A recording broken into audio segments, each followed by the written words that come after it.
Dang Thi டோத்தினா வேஸ்டியா? அது பெரிய அது என்னடா இது எடுத்துட்டு வரா அப்படின்னு பார்த்தா ஷூட்டிங்ல எடுத்துக்கிட்டு தான் இருந்தாரு. அடுத்ததாக தரையிலும் சரி திரையிலும் சரி ரொம்ப இயல்பாக இருக்கக்கூடிய தமிழ் சினிமாவினுடைய யதார்த்த நாயகன் அப்படின்னு சொன்னா விமல் சார். சார் நீங்க சொல்லணும் நிச்சயமாக இந்த படத்தை பத்தி. Over to you. எல்லாருக்கும் வணக்கம். பத்திரிகை, ஊடக, தொலைக்காட்சி மற்றும் அனைத்து நண்பர்களுக்கும் என்னுடைய முதற்கண் நன்றி வணக்கம். இந்த விழாவின் கதாநாயகன் அண்ணன் இமான் அவர்களுக்கும் என்னுடைய வணக்கம். அண்ணன் இமான் அண்ணனோட அது 3வது படமும் 4வது படமும் பண்ணுறேங்க. எல்லா படமுமே சாங்ஸ் ரொம்ப அருமையாக பண்ணியிருந்தாங்க.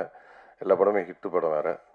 அந்த வரிசையில் இந்த வடம் படத்துக்கு ஏன்னா முந்தானது தான் படம் பார்த்தேன், ரொம்ப அருமையாக இருந்தது. ஒரு நட்டியானே சொன்ன மாதிரி இந்த படத்துக்கு ரொம்ப உயிர் கொடுத்துருக்காரு, அதுதான் சொல்லலாம். அதேமாதிரி சாங்கும் ரொம்ப ரொம்ப அருமையாக போட்டிருக்காங்க. இந்த பாண்டிமணி சாங் வந்து இப்போ வந்து இந்த மதுரை சைடு இப்போ மஞ்சுவரத்து நடக்கிற எல்லா இடத்துலையும் இந்த பாட்டு தான் போடுறாங்க. வடமாடு மஞ்சுவரத்தில் இருந்து எனக்கு கூட ஃபோன் பண்ணாங்க, நேற்று தானே பாட்டு சூப்பர்னுட்டு எனக்கு வீடியோலாம் அனுப்பிச்சி விட்டு அந்த பசங்கள்லாம் அந்த சாங் கேட்டாலே நல்ல வைப்பு, நல்ல உற்சாகமாகறானுங்க. அந்தளவுக்கு இந்த படத்தில் வந்து அருமையான சாங் போட்டு கொடுத்துருக்கீங்க எனக்கு. Super super. அப்புறம் வந்து அண்ணன் ஜெகனண்ணன் அவர்கள் ரத்தத்தின் எனக்கு இங்கே உட்காந்தீங்க, இப்படியே நோட் பண்ணியிருந்தேன்னா இப்போ அங்கே போயிட்டீங்க.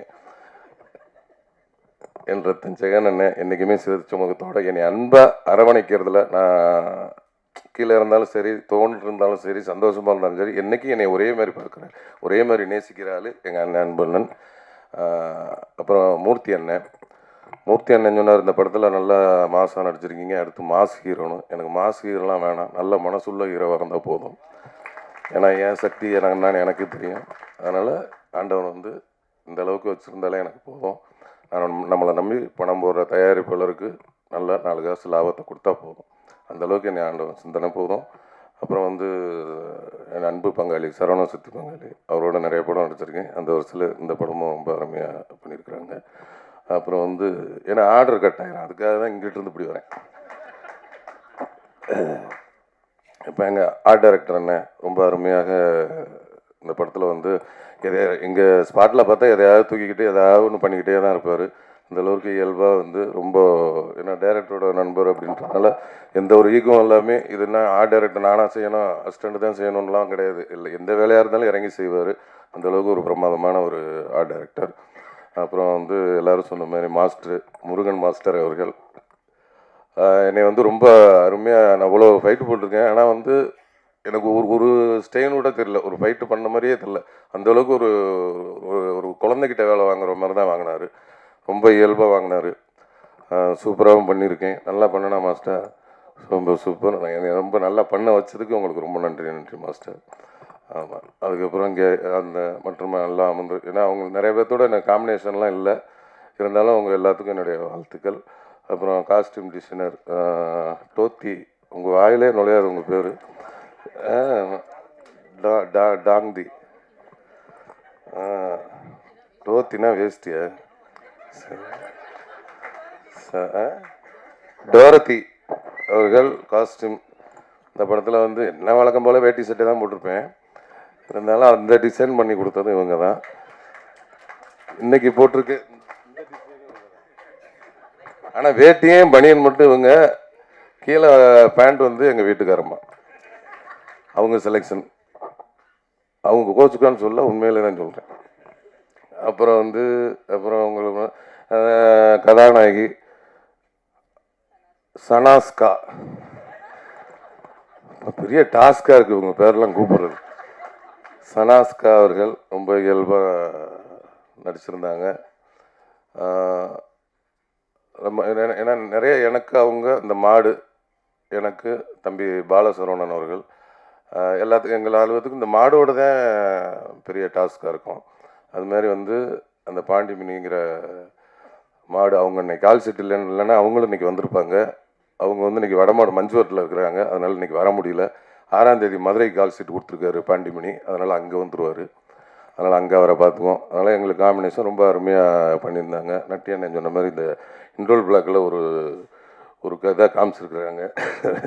சூப்பர், நல்லா பண்ணியிருக்காங்க. அப்புறம் வந்து எடிட்டர் சார், ரொம்ப அருமையாக பண்ணியிருக்காங்க. நேற்று வரையும் கட்டு இதை மாற்று அதை மாற்றுன்னு சொல்லிட்டு இருந்தார். நேற்று வரையும் இன்னைக்கு வரையும் அந்த படத்தில் வந்து ஒர்க் பண்ணிக்கிட்டே இருக்கார். அவரோட ஒர்க்குங்க ரொம்ப சூப்பர். எங்கள் அக்கா தீபா அக்கா எப்போவுமே அவங்க வந்து நேரில் வந்து நல்லா சிரிச்ச முகமாக இருப்பாங்க. அண்ணன் சொன்ன மாதிரி படத்தில் நிறைய பக்கெட் கணக்கில் அழுவாங்க. அந்த ஏஜுக்கும் போவாங்க, இந்த ஏஜுக்கும் போவாங்க. ரொம்ப அருமையாக்கா, அவங்களோட சேர்ந்து பணியாற்றுறதுல ரொம்ப சந்தோஷங்க்கா. அப்புறம் அண்ணன் அங்கே இருந்தீங்களா, இங்கே இருந்தீங்களா, நட்டி அண்ணன் அவர்கள், அவரோட சேர்ந்து நான் வந்து இது முதல் படம் பணியாற்றுறேன். ரொம்ப சந்தோஷமாக இருந்துச்சு. ஏன்னா அவங்க அவ்வளோ பெரிய சீனியர் கேமராமேனாக இருக்கட்டும், ஆக்டராக இருக்கட்டும், என்னோட ரொம்ப ரொம்ப சீனியர். அவங்களோட எனக்கு வந்து 2 பேரும் தனித்தனியாக சண்டை போட்டு 2 பேரும் ஒன்றா சண்டை போட்டுக்கிற மாதிரி சீக்வன்ஸு. எனக்கா பயமாக இருக்குது, ஐயோ அண்ணன் கூட எப்பட்றா அப்படின்ட்டு. அது மழை வேறு பண்ணோன்னா அதெல்லாம் ஒன்றும் இல்லைன்னு சொல்லி தட்டி கொடுத்து உற்சாகமாக வேலை வாங்கினார். அதெல்லாம் ஒன்றும் கிடையாதுப்பா, நீ வாட்டில் அடிப்பா, அடிக்கணுமா அடி, என்ன வேணுமோ பண்ணி, மிதிக்கணுமா மிதி அப்படின்னு ரொம்ப ஃப்ரீடம் கொடுத்தாரு. ரொம்ப வந்து ரொம்ப நன்றினே. எந்த ஒரு இதுவும் இது பண்ணாமே ரொம்ப ஃப்ரீடம் கொடுத்தாரு. அவர் வந்து ஒரு இசை கலா ரசிகன்னு கூட சொல்லலாம். நிறைய சாங்ஸ் கேட்குறதுல ரொம்ப அவர் என்ன சாங்கு, பழைய சாங்லேருந்து இந்த சாங் வரை என்ன சாங் கேட்டாலும் அது வந்து பாடக்கூடியவர். சூப்பர். அவங்களோட சேர்ந்து வேலை செஞ்சதில் ரொம்ப நன்றிண்ணே. அதுக்கப்புறம் வந்து கேமராமேன் சார் பிரசன்னா அவர்கள் ரொம்ப வந்து ஒரு ஜாலியான டைப்பு. என்னப்பா அவரெல்லாம் எடுத்துகிட்டு வர அந்த ரேஞ்சிலே தான் இருப்பார். அப்படியே உட்காந்து ஒரு காதில் ஒன்று மாட்டிக்குவாங்க. ஒரு 5-6 பேர் இருக்காங்க அவங்க செட்டு, இந்த அசிஸ்டண்ட்டு, போக்குவரத்து, கேமரான்ட்டு ஒரு 5-6 பேர் இந்த காதில் ஒன்று மாட்டிக்கிட்டு மைக்கில் ஒன்று பேசுவாங்கள்ல, இவங்களுக்குள்ளேயே பேசிக்குவாங்க. ஆனால் வேலை நடந்துக்கிட்டே இருக்கும். அடுத்த இந்த ஷாட்டு முடிச்சிச்சுன்னா அடுத்த ஷாட்டுக்கு லைட் பண்ணிட்டு இருப்பாங்க. எப்படி நடக்குதுன்னு தெரில. ஆனால் என்னடா அப்படியே பார்த்தா இங்கே பேசுகிறது 6 பேர்த்துக்கும் கேட்கும் போல இருக்குது அப்படின்ட்டு நான் போய் ஒருத்தர் அசிஸ்டண்ட்டை இருந்து பிடிங்கி என் காதில் வாங்கி மாட்டிக்கிட்டு என்ன பேசுகிறேன்னு பார்த்தா நல்ல பொன்மொழிகளாக கேட்டுச்சு 2. ஏய் என்னடா பண்ணிட்டு கொடுத்துட்டேன். அவன் இன்னொருத்தன் அதுக்குள்ள விமலா கேட்டுட்டு இருக்காரு அப்படின்னா, ஏய் அப்படியா அப்படின்னு பக்கத்தில் வந்தார்.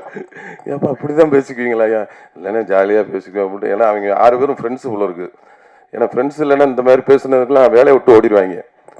அந்தளவுக்கு பேசினார். அது அப்படி தான் பிடிங்கி வாங்கி வச்சேன். அதுலேருந்து அதை தொடரதே இல்லை நான். அந்தளவுக்கு ரொம்ப ஜாலியாக ஒர்க் பண்ணார், சிரிச்சுட்டு இருந்தார். படம் பார்த்தேன். ரொம்ப ஒளிப்பதிவுகளும் ரொம்ப நேர்த்தியாகவும் ரொம்ப அருமையாகவும் இருந்தது. அதாவது எங்களை மனுஷங்களை வச்சு கூட ஒளிப்பதிவு பண்ணிடலாம். நம்ம பாண்டிமணி அந்த மாடை அவங்கள வச்சு ஒளிப்பதிவு பண்ணுறது வந்து ரொம்ப சிரமம். ஏன்னா நம்ம ஒரு இடத்துல நிற்க சொன்னாலும் நிற்க மாட்டோம். அது வந்து இங்கே நிற்க சொன்னால் அங்கே போய் நிற்கும். அதெல்லாம் சேர்த்து கரெக்டாக அது மூடுக்கு ஒளிப்பதிவு செஞ்சுருக்கிறாரு. ரொம்ப அந்த வடமாடு அந்த மேட்ச் எல்லாம் வந்து ரொம்ப அற்புதமாக படம் பிடிச்சிருக்கிறாரு. ரொம்ப ரொம்ப நன்றி. அப்புறம் டான்ஸ் மாஸ்டர் சதீஷ் மாஸ்டர், அந்த பாண்டிமணி சாங்கை வந்து இவர் தான் கோரியோகிராஃப் பண்ணார். அவரும் ரொம்ப அருமையாக பண்ணியிருக்காங்க. அப்புறம் இன்னொரு பாட்டு தினேஷ் மாஸ்டர் பண்ணியிருக்காங்க. அப்புறம் இன்னொரு பாட்டு தீனா மாஸ்டர் பண்ணியிருக்காங்க. அவங்களுக்கு நன்றி.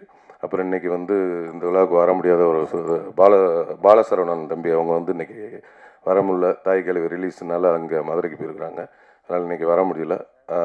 அவருக்கும் இந்த படத்தில் வந்து ஒரு நன்றியை சொல்லிக்கிறேன். அப்புறம் வந்து டைரக்டர் சொல்லணுமா, அப்புறம் ப்ரொடியூசரை சொல்லணுமா? ப்ரொடியூசர் படத்தோட தயாரிப்பாளர் வந்து ராஜசேகர் அண்ணன். எல்லாரும் சொன்ன மாதிரி அவர் ஒரு குடும்பமாக யார்கிட்ட பழகினாலும் குடும்பமாக தான் போல இருக்கார். இப்போ நிறைய குடும்பத்தை சம்பாதிச்சிருக்காரு சினிமாவில். அண்ணன் ராஜசேகர் அண்ணனுக்கு அவரை பற்றி ஒன்று சொல்லணுன்னா, அதான் எல்லாரும் உணவு சொல்லிட்டாங்க. நான் ஒரு உண்மை சம்பவம் என்னென்னா, நான் வந்து நம்ம ரோபோ சங்கர் மாமா அவங்க வந்து மறைவுக்கு என்னால் வர முடியல. ஏன்னா அன்றைக்கி வந்து நான் வந்து குற்றாலத்தில் வடம் படப்பிடிப்பில் தான் இருந்தேன். அது கிரவுண்ட் சீனும் பெரிய பொருட்செலவு பண்ணி எடுத்துக்கிட்டு இருந்தாங்க. எனக்கு முதல் நாள் இரவு தான் வந்து இந்த மாதிரி தகவல் சொன்னாங்க. நான் போய் டைரக்டர்கிட்ட சொன்னேன். எப்படி விட மாட்டாங்கன்னு தெரியும், இருந்தாலும் கேட்டு பார்ப்போம், விட்டாங்கன்னா சந்தோஷம் அப்படின்ட்டு. அந்த மாதிரிங்க இந்த மாதிரி ஆகிப்போச்சு. அப்படியே விட்டிங்கன்னா காலை பிள்ளைகிட்ட பிடிச்சிட்டு போய் அங்கே போய் பார்த்துட்டு ஈவினிங்கே நைட்டே போயிட்டு காலைல பார்த்துட்டு மத்தியானம் வந்துடுறேங்க அப்படின்னா, அப்படியா அப்படின்ட்டு. ஏன்னா இங்கே எவ்வளோ ஜூனியர் ஆர்டிஸ்ட் ஒரு 1000 பேர் இருக்காங்க. அந்த மாடு செட்டப்பு, மாடுபிடி வீரர்கள், அவ்வளோ மாடு சிவகங்கையிலேருந்து வந்து இறக்கிருக்கிறாங்க. அவ்வளோ ஆர்டிஸ்ட் காம்பினேஷன், இவ்வளோ இது கிட்டத்தட்ட ஒரு 12-13 லட்ச ரூபா 5 லட்ச ரூபா கிட்ட அன்றைக்கி ஒரு நாள் இல்லைன்னா அன்றைக்கி அவ்வளோ காலி. அந்த இருக்கும்போது நமக்கும் ஒரு கேட்கல, இருந்தாலும் கேட்டு பார்க்கலான்ட்டு. வேறு ஏதாவது சீன் இருக்கான்னு பார்த்தா வேறு எந்த சீனும் இல்லை. அப்புறம் இல்லைன்னு சொல்லிட்டாங்க. சரி ஓகே அப்படின்ட்டு அடுத்த நாள் ஷூட்டிங்கை கண்டினியூ பண்ணி வர முடியாத சூழல். அதனால் என் மனைவியை அனுப்பிச்சி விட்டு சரி ஓகே அப்படின்னு விட்டுட்டேன். அப்புறம் பார்த்தா ரைட்டு ஓகேன்ட்டு அதை பார்த்துக்கிட்டு அன்றைக்கி அவரும் இருந்தார். சரி அனுப்ப முடியலையான்னு பார்த்தா அடுத்த நாள் என்ன பண்ணிட்டாரு, ஈவினிங் எல்லாத்தையும் இது பண்ணி கூப்பிட்டு டோட்டல் யூனிட்டை கூப்பிட்டு அவருக்கு வந்து ரோபோ அவர்களுக்கு ஒரு பெரிய ஃப்ளக்ஸ் அடித்து கண்ணீர் அஞ்சலின்னு போட்டு பெரிய ஃப்ளக்ஸ் அடித்து அங்கே வச்சு டோட்டல் யூனிட்டையும் கூப்பிட்டு மௌன அஞ்சலி செலுத்தி அன்றைக்கி வந்து அங்கே அந்த ஊர் கிராமத்தில் இருக்க எல்லாத்துக்கும் 500 புடவை எல்லாருக்கும் அவரோட ஞாபகார்த்தமாக கொடுத்து அப்புறம் அந்த ஏரியாவில் ஃபுல்லாக 2000 மரக்கன்றுகள் ரோபோ சங்கமம் அவர்களோட ஆத்மா சாந்தி அடைகிறதுக்கு 2000 மரக்கன்றுகள் அந்த ஏரியா ஃபுல்லாக ஒரு வாரத்தில் ஊனிட்டாங்க. அன்றைக்கி வந்து ஊனை வச்சு ஆரம்பித்து ஒரு வாரத்தில் மரக்கன்று 2000 மரக்கன்று ஊனி 500 புடவை கொடுத்தாரு. அதை வந்து ரொம்ப இன்னைக்கு வந்து அவர் ஆத்மா சாந்தி எனக்கு அன்னைக்கு இங்கே வராத ஒரு இதை அன்னைக்கு அங்கே போக்கிட்டாரு. அதுக்கு ரொம்ப நன்றி. மற்றபடி அந்த மனசுக்காகவும் ரொம்ப கதையை செலக்ட் பண்ணியிருக்காங்க. இந்த படம் வந்து மாபெரும் வெற்றி அடைஞ்சு பெரிய பெரிய இந்த நிறுவனம் மாசாணி அம்மன் இந்த நிறுவனம் நிறைய வெற்றி படங்களை கொடுக்கணும். அதுமாரி நம்ம அண்ணன் இமான் அண்ணன் வந்து டிஐ சவுண்ட் ஃபேக்ட்ரி தொடர்ந்து தொடங்கியிருக்கீங்க. அதுவும் பெரிய பெரிய நிறுவனமாக வரணும்னு என்னுடைய வாழ்த்துக்களை தெரிவிச்சுக்கிறேன். அப்புறம் வந்து டைரக்டர் கேந்திரன் சார் இந்த கதையை சொன்னார். கதை நல்லா இருந்தது. ஆனால் எடுப்பாரான்ற எனக்கு ஒரு டவுட் இருந்துக்கிட்டே இருந்தது. ஏன்னா சொன்ன மாதிரி எடுக்குமாரா, என்னன்னா இதில் வந்து இது வந்து ஒரு கமர்ஷியல் படம் தான். ஆனால் இது கதை உள்ள கமர்ஷியல் படம். கதைன்னா ஒரு 4-5 கதை உள்ள கமர்ஷியல் படம் அப்படியே இருக்கும். ஆனால் எல்லாத்தையும் கரெக்டாக சொல்லி கிளைமேக்ஸில் எல்லாத்துக்கும் ஆன்சர் பண்ணணுமா, அது பெரிய இது. என்னடா இது எடுத்துருவாரா அப்படின்னு பார்த்தா ஷூட்டிங்கில் எடுத்துக்கிட்டு தான் இருந்தார். ஆனாலும் எனக்கு நம்பிக்கையில் போயிட்டே இருந்துச்சு. எல்லாமே கரெக்டாக தான் போகுது. அப்புறம் டப்பிங் பேசினா எல்லாம் போகுது. முந்தானது படம் பார்த்ததுக்கப்புறம் தான் திருப்தியாக இருந்தது. ஏன்னா அதுவரையும் எனக்கு திருப்தியே இல்லை. அதனால் கொஞ்சம் படம் பார்த்தேன். அவர் சொன்னதை கரெக்டாக எடுத்து கொடுத்துட்டாரு.